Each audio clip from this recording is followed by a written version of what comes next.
করিয়া তোমার ওই একটা গর্ত আছে এখানে, আর তোমার অগ্নিবাসার আগে অবধি যেভাবে অবস্থা আছে, এবং একটা পানিসাগরের পঞ্চদুদা মন্দির আছে ওই জায়গা, মন্দিরের সামনে একটা মন্দিরের সামনে গর্ত হয় এবং রোডের উপর দিয়ে এনএইচের উপর দিয়ে পানি যায় জমে।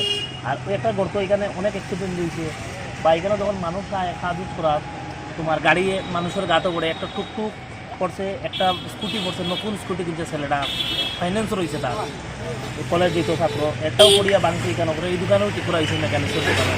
আরও সামনে আরও একটা আছে তোমার এই সানপিলা যাওয়ার আগে আছে। তো তোমার পিডাব্লিউ যে আধিকারিক স্যাররা আছে তারা কাছে একটাই দাবি, তার আপনারা তো এইভাবে চলাচল করেন, একটু আপনারা তো মানে আপনারা দামি গাড়ি আছে, কিন্তু গরিব মানুষ রিক্সা টুকটুক লিয়ে চলাফেরা করে, আপনারা দয়া করে এই গাতাটি একটু ভর্তি করার চেষ্টা করবেন।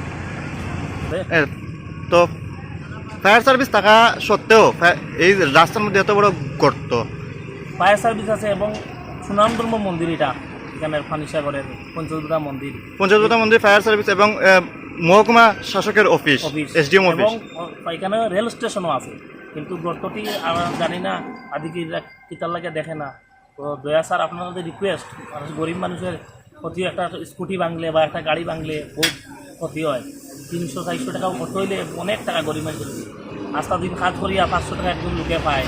তো আপনারা দয়া করে এই গর্তটি দেখবা। ছোট বড় তো অ্যাক্সিডেন্ট প্রতিনিয়ত কন্টিনিউ আছে। আপনার পরিচয়?